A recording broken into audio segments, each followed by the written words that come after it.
So hello there, this is a short video on how you can use Google Apps to supplement and streamline how you work within medicine. This training is sort of a duplicate of what was delivered at BNC Handover Weekend, and should give you some simple tips that, if you follow, should make your life using email and using Google Drive and using Google Hangouts much easier.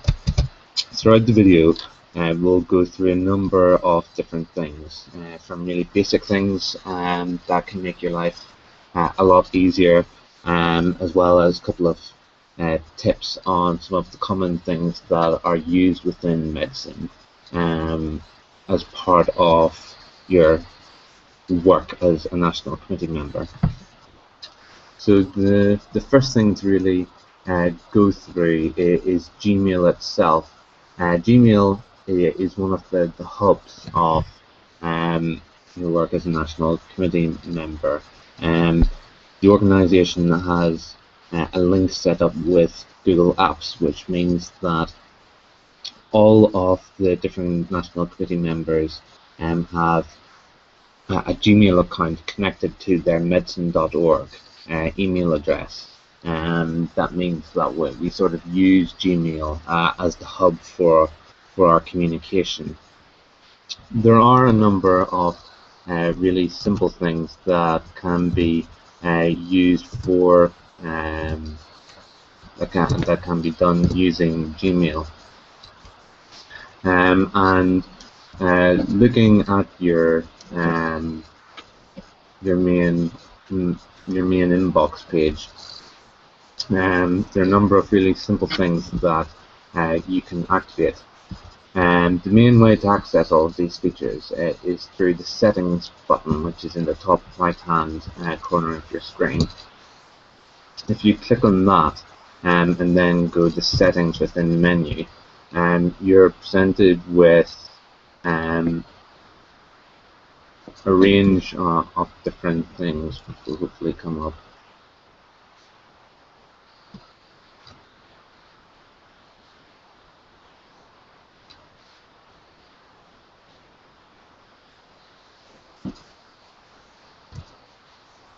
There we go, got there eventually. So you're presented with a range of different options which you can go to. The one I would want to point to you first is this button that's called Labs. Now Labs is, as the title says, some different bits of software that can be integrated into Gmail, and are like some really useful things that when activated can really help out. If you look down the list, there are a number of different things which you can activate. Personally, I would ignore most of these. Some of them can be a bit cumbersome. The really useful ones are the three that just happen to be highlighted at the top of my list. The first one I wanted to point you towards is this one called Undo Send, and it is a really useful thing to have activated on your Gmail. Basically, it means that you can undo the sending of an email that maybe has an error in it that you didn't initially pick up on when you were writing the email. And the way that this bit of code works is that it basically creates a time delay on you actually having your email sent. So it means that instead of the email being sent when you click send, there's sort of a 20 to 30 second delay, and then it will send your email, and that will sort of allow you to hit undo before it goes to its recipient. So within Gmail Labs, anytime you want to activate something, all you literally need to do is click enable and hit Save Changes, and then refresh your Gmail account. And basically that will then activate any changes that you've done. Practically what this looks like is if I write a test email and then click send, what happens is that at the top of your screen this message appears, and if you hit undo, basically what will mean is that your email then pops back up, and you're then able to stop any unfortunate mishaps. So that's just one thing within Labs. There are a couple of other things that I want to show you, if the settings menu will ever load for us again. The second one I want to show you is called multiple inboxes. So if you, within the settings menu, if you go back to Labs and you go to multiple inboxes, what can be sometimes cumbersome within Gmail is separating out emails that you've read and have responded to, and maybe emails that you've read but haven't responded to. And what multiple inboxes does is basically allows you to find a way of separating out your main inbox from a number of other emails that you may want to do something to. So again, if you want to activate this feature, then you hit enable and save changes, then refresh your Gmail account, or just refresh the refresh your page. So the way that what will then happen is that if you come into the settings menu, an extra tab will appear on the right hand side called multiple inboxes, and you'll come across a screen like this with a number of different panels on it. So in its current form, you're able to create up to 5 different additional panes, additional sort of separations to your main inbox.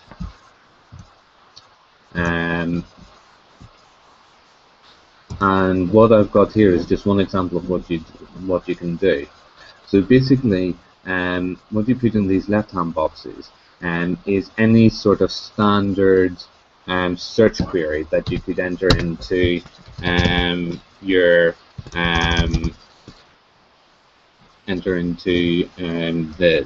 main inbox search here.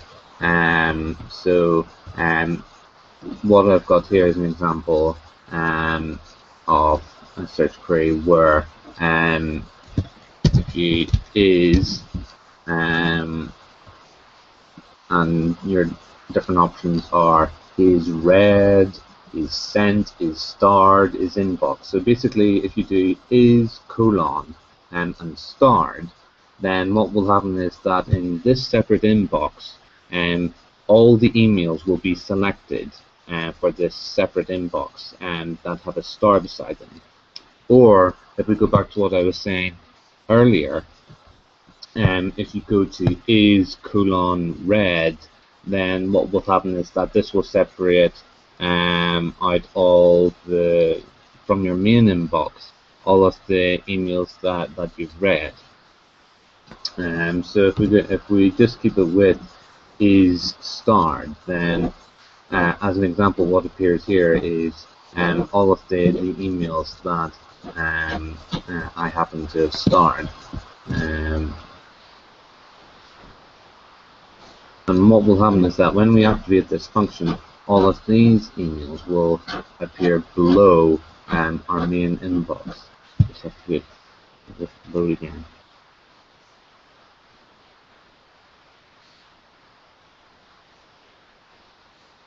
Good. So in the left-hand box, if you type in your search query, and then on the right-hand side gives this separation a title.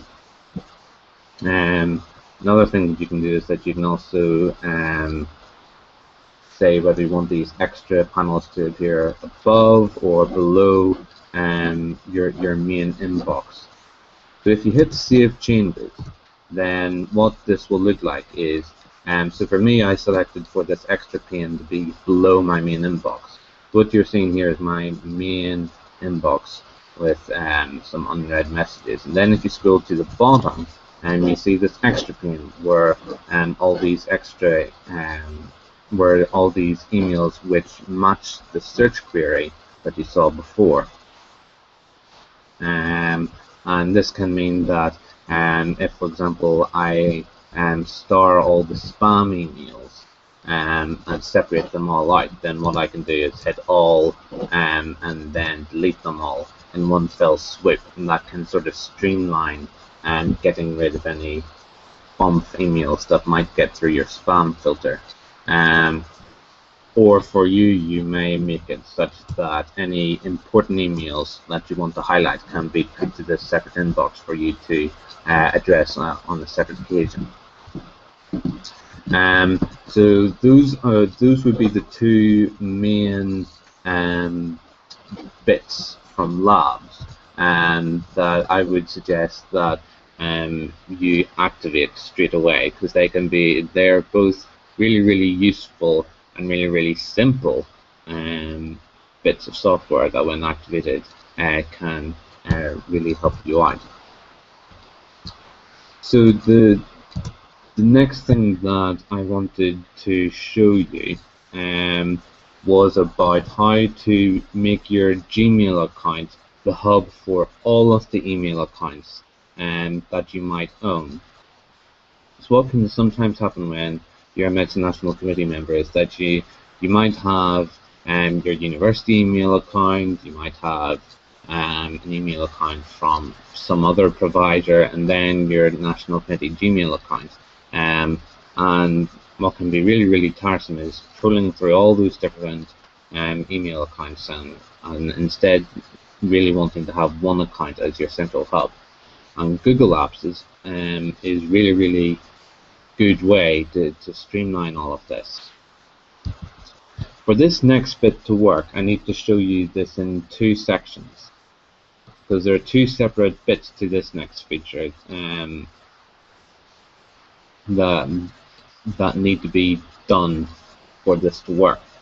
And it really involves setting up a two-way link between all of your extra accounts and your Gmail accounts. So basically it will mean that in the end, all of your other accounts are talking to Gmail, and Gmail is talking to all the other accounts. So the first stage of this is getting all your other accounts to talk to Gmail. And the easiest way for you to do that is to get all your other email accounts to forward your emails to your Gmail account. So what I'm going to show you now is how you can forward emails from another Gmail account to your central hub Gmail account. So if I just go to a different tab, this is another email account that I want to link with my National Committee Gmail account. And the way that you do that is if you hit your cogwheel and hit settings again, and this time go to forwarding and pop IMAP. And basically you want to look to the top of the screen where it says forwarding, and then highlight forward a copy of incoming mail to. And if this is the first time that you're setting up a forwarding, what you need to do is add a forwarding address. And basically this will ask you to enter in an email address and just hit proceed. And by doing that, it will mean that a copy of every email that's sent to this account will then be sent to your hub Gmail account. So that's one part of the link set up. Now, for other internet providers, the forwarding system might be different, but basically your key bit of information is to to make sure that you're forwarding all of your emails from other accounts to your Gmail account for this to work. Okay, so for the second bit of this, what you need to do is that you need to go to your Hub account this time, go to your settings menu, and then click on Accounts and Import. Okay, so what we want to do now is set up a link between your Hub Gmail account and all the other email accounts that you own. So if you go to Send Mail As, okay, and this allows, as it says just below it, you to use Gmail to send emails through your other email addresses.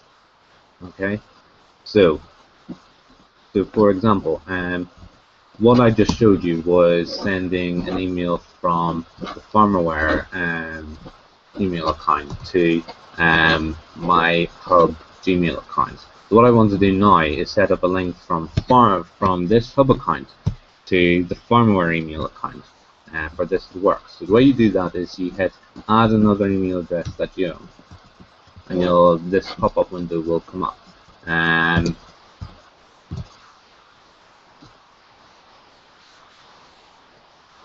A pop-up window will come up, and that asks you to add another email address that you own.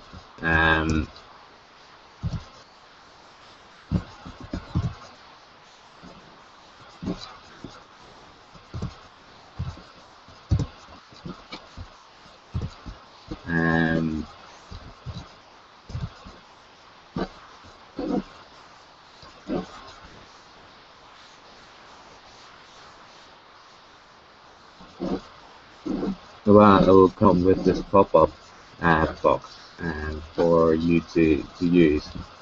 Basically, what you need to do now is that you need to give it a name. So if it is coming from a firmware email account, then you type in firmware and so on. So we'll do that. Firmware, and then type in the email address connected to that account, so firmware@gmail.com. And if you click next step,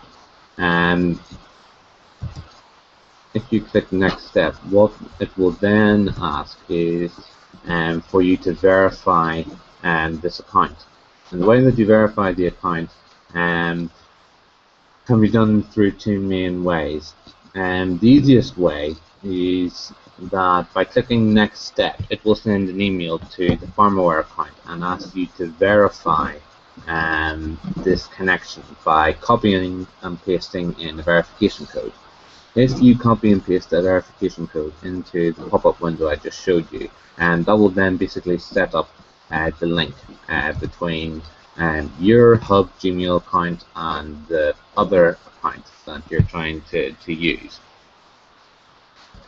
Once you've loaded up all your extra email accounts and set up this two-way link, what you can now do is that if you hit Compose Email, what will then happen is that the From box will pop up. And when the From box pops up and you hit what's next to it, basically what will happen is that each of the email accounts that you've set up this two-way link with will now come up in this drop-down menu, and you can choose to send an email from your Hub Gmail account or through any of the other accounts connected to Gmail. And this is really, really cool, because now if you send an email in this window, it will send it through your connected account. So this means that instead of having to go through other accounts, other email accounts, to send emails, you can do everything for your Gmail account. And one of the other things that is connected to this are your email signatures. So if you go to the settings window and you go to General, and you scroll down until you come to signature, you'll see this drop-down menu for all of your different accounts. And basically, what you can do now is that you can tailor your email signature, so the bit of text that appears at the end of every email you send. You can now modify that for each of your different accounts. So if I wanted a different email signature for emails that went through my medicine account, the ones that go through the firmware account, and then this can now be easily done. So that's another really cool thing. So to recap on all that, because I appreciate that that's quite complicated. To be able to use your medicine Gmail account as your hub account, what you can do is set up a two-way link between your hub account and all of the other email addresses that you might own. To do this, you need to set up a two-way link between your hub account and all your extra accounts, and your extra accounts and your hub accounts. Set up one side of the link, go to your other accounts and set up mail forwarding to the email that you're going to use as your hub. Once you've done that, go to your hub account and scroll down to send mail as, and go through the steps required to add an email address that you own, and most importantly, verify it. So this will mean that you're able to send emails through different accounts from your Gmail, as well as do other things like modify your email signature so that it's different for each of the email accounts that you own. Okay, so that was probably the most complicated bit of Gmail. But again, if you pull it off, it is really effective in terms of streamlining how you deal with emails and how you send emails. Okay, so the next thing that I want to show you is about labels. So labels is an aspect of Gmail that allows you to tag emails that come into your inbox with a word and a color that basically allows you to code all of your emails. And by coding all of your emails, this can allow you to streamline which emails are coming to you that concern national committee work, maybe emails that concern an activity or a national working group, or emails that are coming in from a different account altogether. The way that you set up labels is actually quite simple. What you need to do is that, again, go to your cogwheel, go to the settings menu, and this time hit the labels tab. When you hit the labels tab, what you need to do is that ignore this bit at the top, and this bit at the top concerns your core inbox functions, like your inbox folder, your sent mail folder, draft, spam, and so on. And so ignore that top part. And for this feature, what you need to do is instead scroll down until you come to a bit that allows you to click the button Create New Label. When you hit Create New Label, obviously on this little pop-up box will appear, and all you need to do is to give your label a name and hit Create. Once you do that, an extra option will appear on the left hand side of your screen. So I just created a label called Medicine Test 2. So if you look to the left hand side of the screen and look down this list of options, if you highlight if you click on the label you've just created, you'll notice that it's empty at the minute. But don't worry, that will change in a minute. If you click on the wee side arrow, really useful thing to do is to give it a unique color, something that will make it stand out from all the other labels that you might have created. So we'll make that one pink. So basically what it is now, so all of these options that are medicine NC, medicine RC, firmware, yada yada, all these ones with colors are our labels that we can now tag on and to what is currently in our inbox. So if you go to your inbox and you come to and you look through your list of emails, you'll notice that some of them have this yellow post 2015 box next to it, and this is our label. This is what a label looks like within our inbox. If you want to give an email a label, all you literally have to do is find your email, select it, and then at the top look for this box that right beside the folder button, that is our labels. When you hit on it, all of the labels that you've created now suddenly appear. So if we want to tag that email with what we've just created, medicine test 2, when you click that, the box now appears beside the email we've selected, and you can add as many different labels to a certain email as you want. You can label 2, 3 different things depending on the nature of the email subject.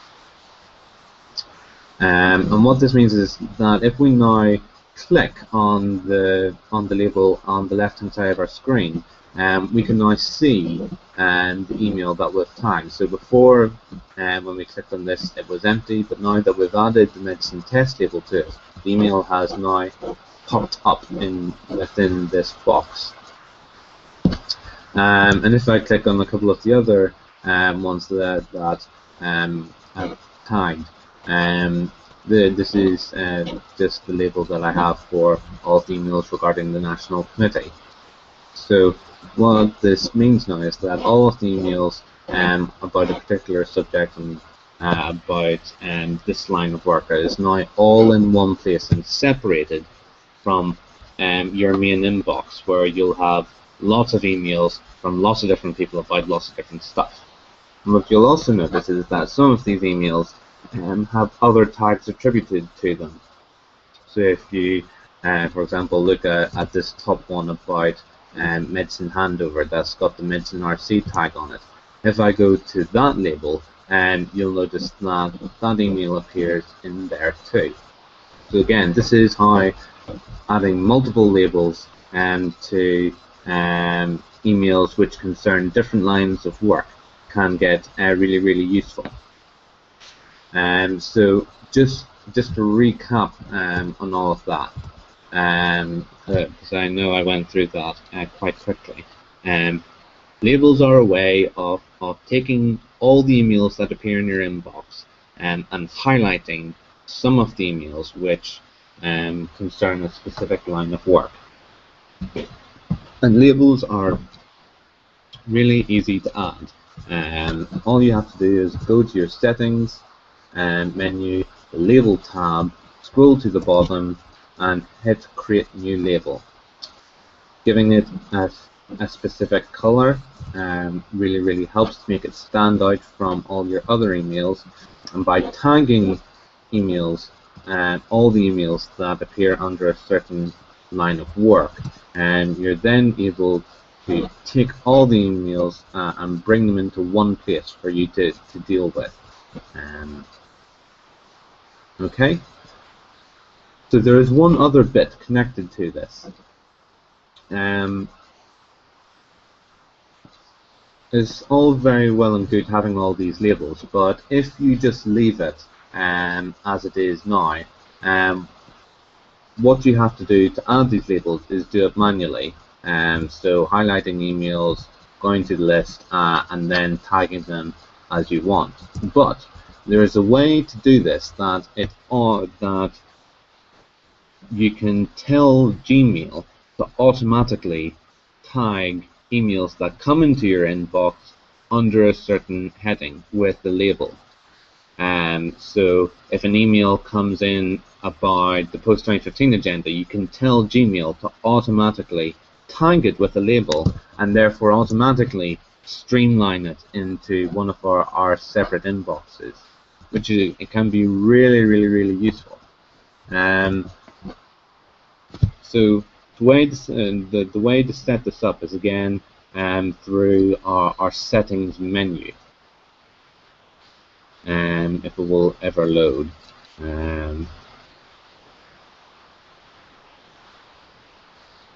I don't know why this takes so long. Good, thank you. And the way that you do this is that within the settings menu and looking along your tags, what you want to do is hit filters. So what filters basically do is that you might already know that you can set up filters within email accounts so that it'll automatically send emails through to the spam folder or the drafts folder or something like that. But what you can also do is that you can set up filters concerning different things so that it will automatically apply labels that we've just created and therefore automatically streamline all of the stuff you might get about a specific line of work into one folder. So you might see here that I've already set up a number of filters for my own email account. The way that you create a new filter is down here right at the bottom where it says create a new filter. And what happens is that again another pop-up box appears and it gives you a number of different options that you can create your filter for. So what you can do is that if you type in an email address into here, what will basically happen is that any email that comes in from farmware@gmail.com will be automatically used in this filter. Or if the National Committee tags all the emails about a certain things with a certain number of letters. So for example, a number of emails that are sent across the whole National Committee have the tag Medicine RC in square brackets. So again, you can use specific words within either the subject or the email itself for these filters. And when you click Create Filter within the search, basically a number of different options come up. And the one we want to use here is Apply the Label. And what you can see here is the list of labels from the side of your inbox now in a drop-down menu.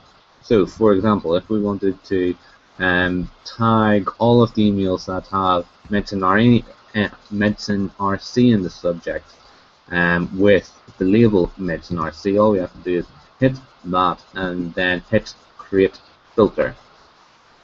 What you can also do is that if you have emails within your inbox that already match this search query, if you hit this box here, this tip box here where it says also apply filter to X number of matching conversations, basically that will mean that not only will this label be applied to all of the new emails that come to your account, but it will also add that label to all the other emails that are currently in your account.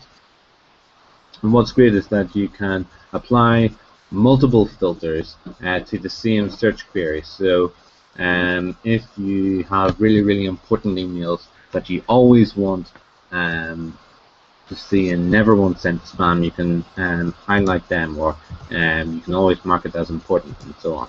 And this is again a way for us to combine everything that we know about Gmail into streamlining all of our work.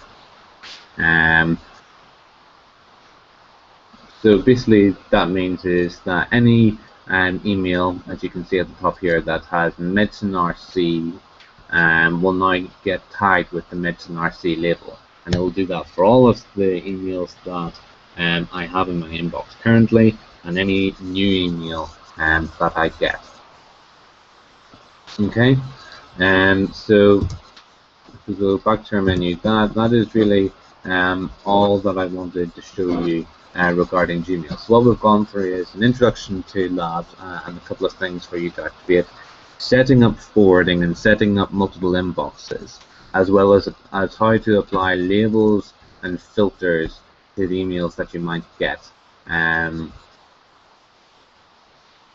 to help streamline how you deal with them.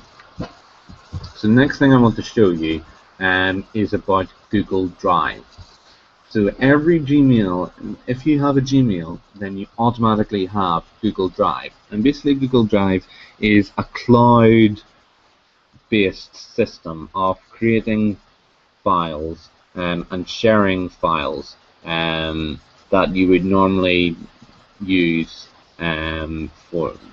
you would normally complete using My Documents or whatever the equivalent is on a Mac.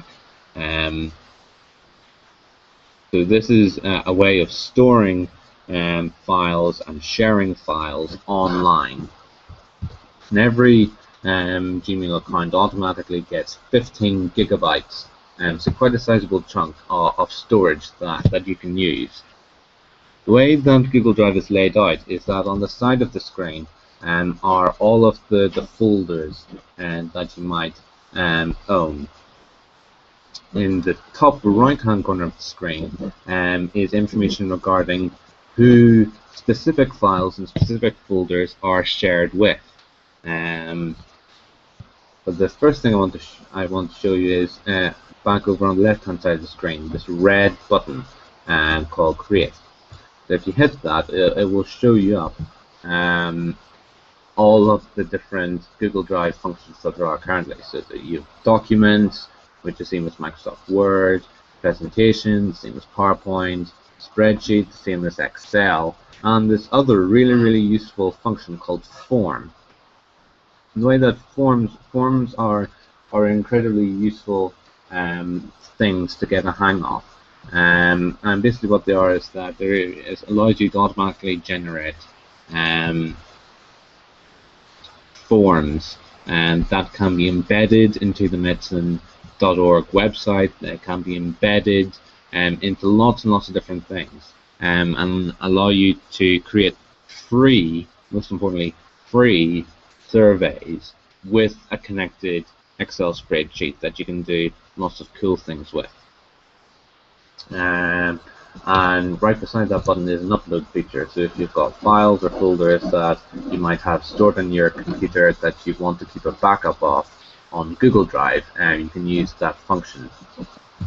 So whenever you have your folder of documents, there are a number of key things to recognize.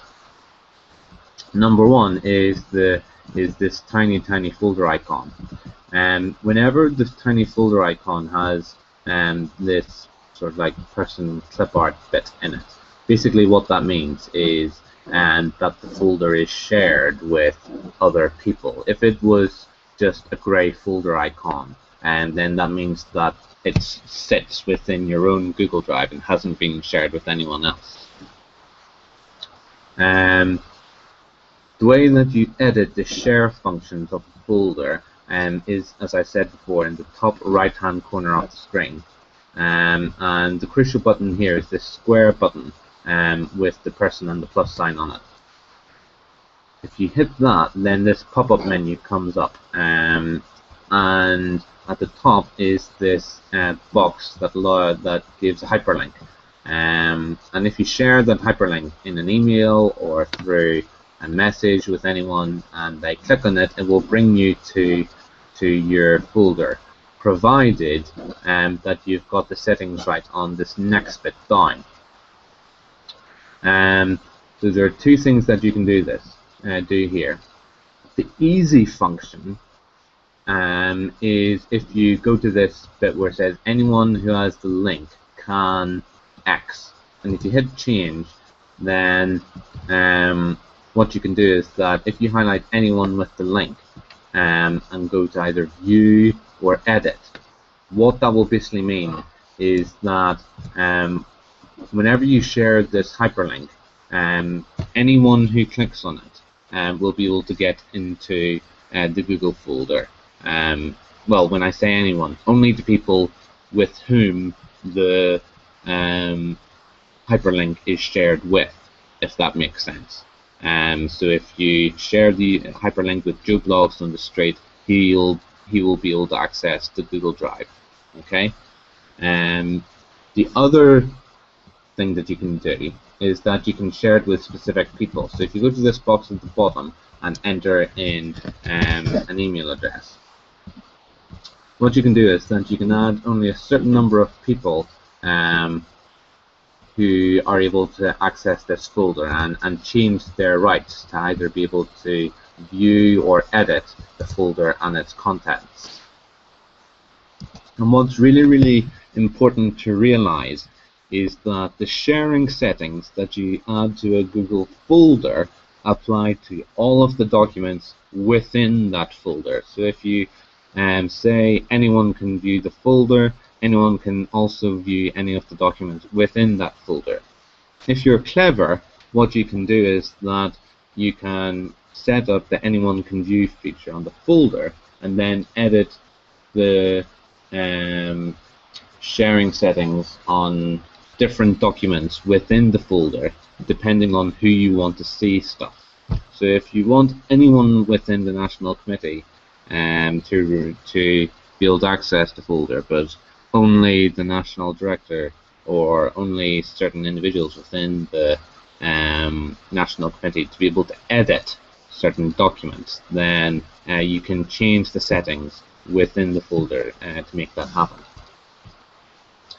One other, I'm not going to go through each of the different Google apps available. One thing I do want to show you is spreadsheets, because spreadsheets in particular are quite cool, if I do say so myself. What you can do with spreadsheets is that you can make really cool calendars of different things, or Gantt charts, depending on who you talk to. Basically what that means is that if you create a spreadsheet which has basically the first two rows as the months and the weeks of the academic year, and you share this with different people within either the National Committee or maybe a subcommittee that you organize, what you can do is that you can add tasks or add areas of work to certain rows and then set up a calendar of different checkpoints for either events that you're running. So for example, if we scroll down to Global Health Conference 14, you can set out in your calendar all the different checkpoints that you need to complete along the way. And because this is a cloud-based spreadsheet, and because each of these documents have the same sharing settings, and then basically what you can basically do is create a shared calendar and create a really simple way for everyone to be able to keep track of what is going on at any one time. And because any edits to the spreadsheet are made to the cloud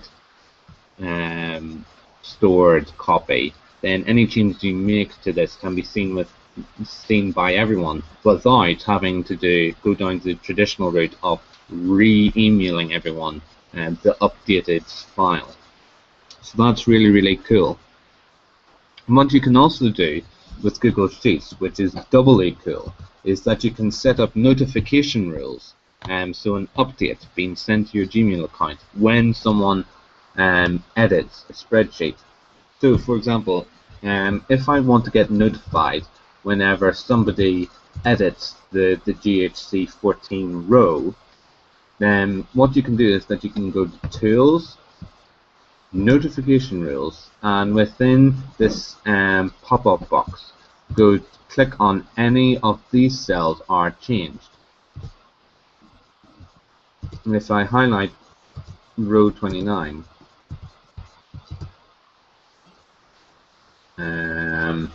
timeline 29, put on 29, then basically means that if anyone edits anything within row 29, then what will happen is that I will get notified with an email. And if you hit Daily Digest, then that means that you will get a maximum of one email sent at the end of the day that gives you an update on what has been changed either within a certain part of the spreadsheet or all of the spreadsheet. So that is really cool thing to do, and can streamline your work again by allowing you the luxury of not having to constantly check whether something has been updated or not. But basically Google Apps telling you. So again, saving you time. Another really cool thing that you can do is that you can create conditional formatting on certain cells. So the way that conditional formatting works is that you basically set up a rule that if a certain action is performed on a cell, a certain effect will happen. So within medicine's line of work, we like to have checklists and be able to track what is happening with certain things associated with our branches. So if you have a set of tasks that you need to complete by a set of different people, what you can do is that you can set up conditional formatting, and they'll basically change an action that hasn't been completed and is highlighted in red to being green just by typing in Y to indicate yes or something like that. So the way that you set up these conditional formatting rules is the same way that you would do it in Microsoft Excel. So you need to go to Format and go to Conditional Formatting. And what you'll see here are two rules that have been automatically created. So if you have a set of tasks that you want it to make really obvious tasks that haven't been completed against tasks that have been completed, and then what you can basically do is click text is to say add another rule, then say text contains, and then say yes or no or something like that, and then make the background color red and the text color white, or in the case of where something has been completed, the background to the cell green and the text color white. And when you save those rules and save both of those rules, that then creates a really easy way for you to track whether a list of tasks, be it for yourself or within maybe a committee that you're running, and so on. So integrating all this together, what this means is that you can basically create spreadsheets that allow you to track whether a set of tasks have been done, and allow multiple people be able to track how progress is going on a range of different tasks. So that's all I wanted to really show you in terms of Google Drive. It's a really simple function that can be used really incredibly effectively to share files with multiple different people, and for everyone to be able to track how different tasks and how different documents are progressing. If you go back to our list of things I wanted to show you, the last thing that I'm going to show you is about Hangouts.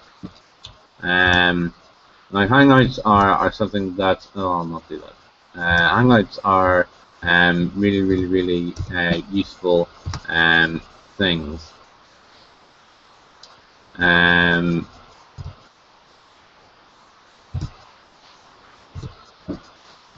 Now,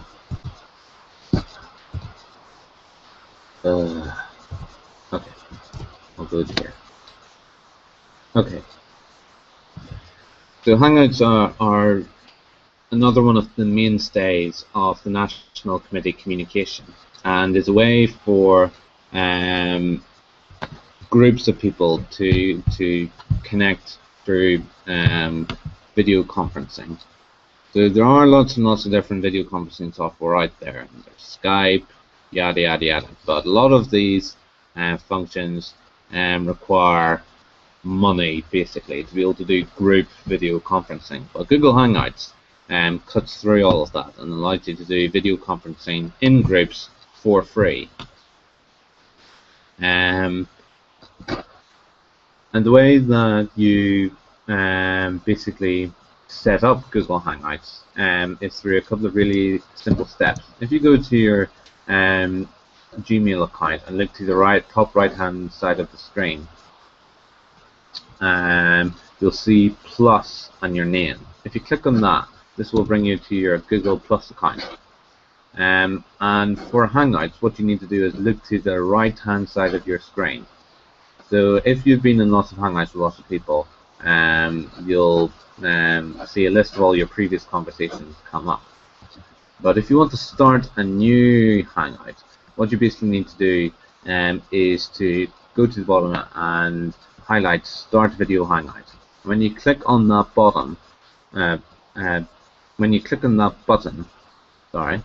what will basically appear is a pop-up window that will ask you to first install a plugin. So whenever it asks you to do that, do it, because basically it won't work without you doing that.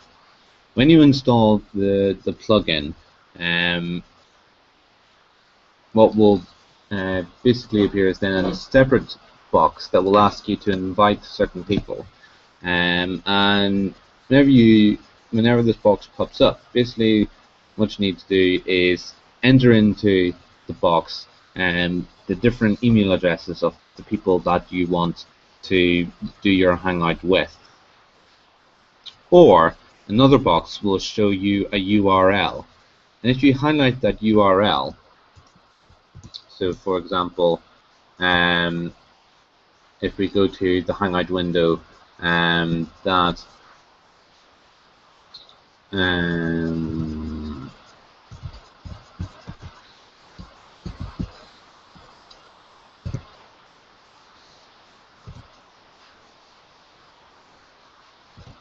if we go to this Hangout window that I'm doing this training on, hello, by the way, if you no, that's not good.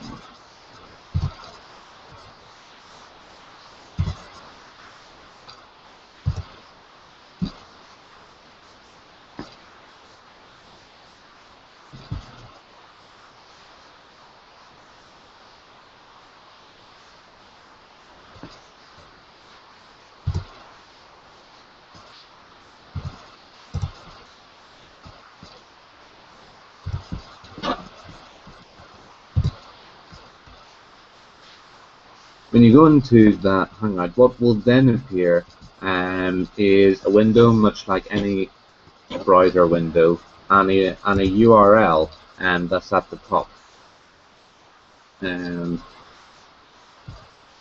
Basically, you can now share that URL with anyone you're going to do your Hangout with, and whenever, be it in an email or a Facebook message or something like that, when they click on it, it'll bring them into your Hangout window.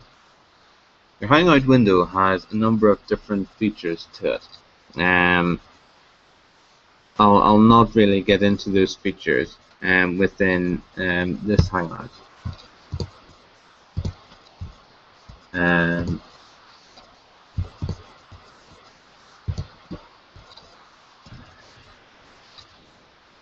So whenever you click OK, you will be brought into the main Hangout window, and it'll appear as an internet browser window like any other. And at the top, there'll be a URL, a hyperlink.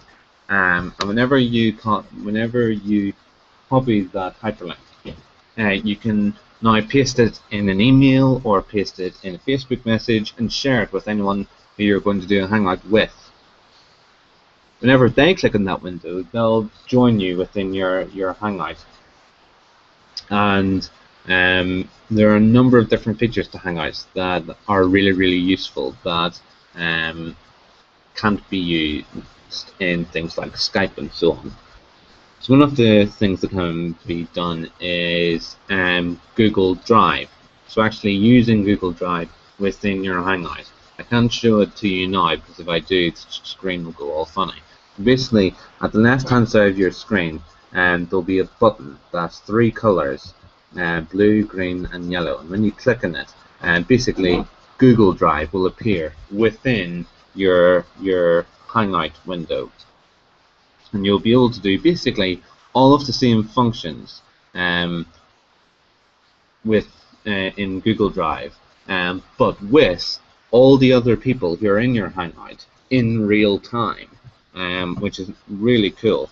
So if you and all the other people within the Hangout access that Google Drive button, they'll be able to do edit documents and stuff like that, all in real time, all together at the same time. The other main thing about Google Hangouts is about etiquette. So whenever you use Google Hangouts, there are a number of key rules that you need to follow.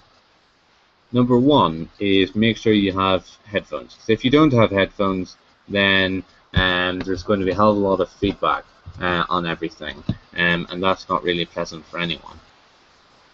Number two is about muting. Now, with muting, the general principle is whenever you join a Hangout, mute yourself, and then only unmute yourself when you're going to talk. Because again, if you happen to not have headphones or anything like that, everyone else will just hear the feedback coming out from your speakers and back through your microphone. So whenever you join a Hangout, automatically mute yourself. Third thing is about how to streamline chat within Hangouts. So within medicine, we use a number of code words for our Google Hangouts that help to streamline our communication. So one is jazz hands. So if you generally agree with someone, then you can either type jazz into the chat box that's on the right hand side of your screen, or you can just wave your hands in front of your webcam, and that shows that you agree with something. If you want to make a point, then what you do then is that you either type dog into the chat box, or you hold your two hands with your index fingers pointing in front of your webcam. And obviously tell everyone, it will tell the facilitator that you want to make a direct point. If you want to make a point, but it's not urgent and can wait until the end of this agenda point, and then you can, what you do then is that you type in cat into the chat box, or you hold one hand with your index finger raised in front of your webcam. So jazz, dog, and cat are the three main code words that are used by medicine within Google Hangouts. So use headphones, automatically mute yourself whenever you join a Hangout, and use those three code words, and that's the best ways to keep everybody happy whenever the National Committee are doing Hangouts. So that really concludes everything.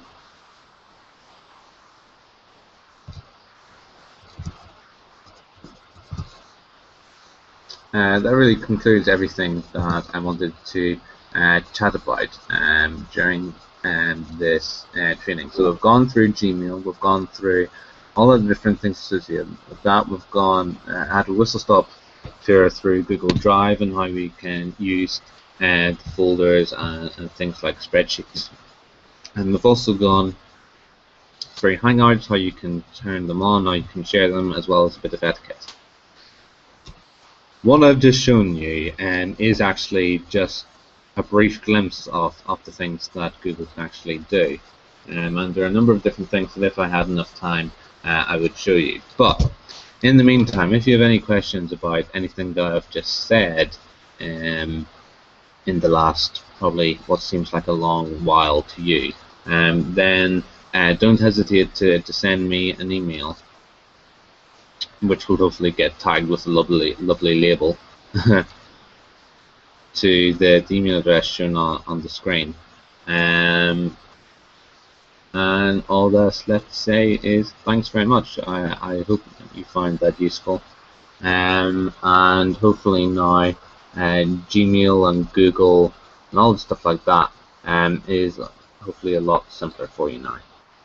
Alright, thanks very much.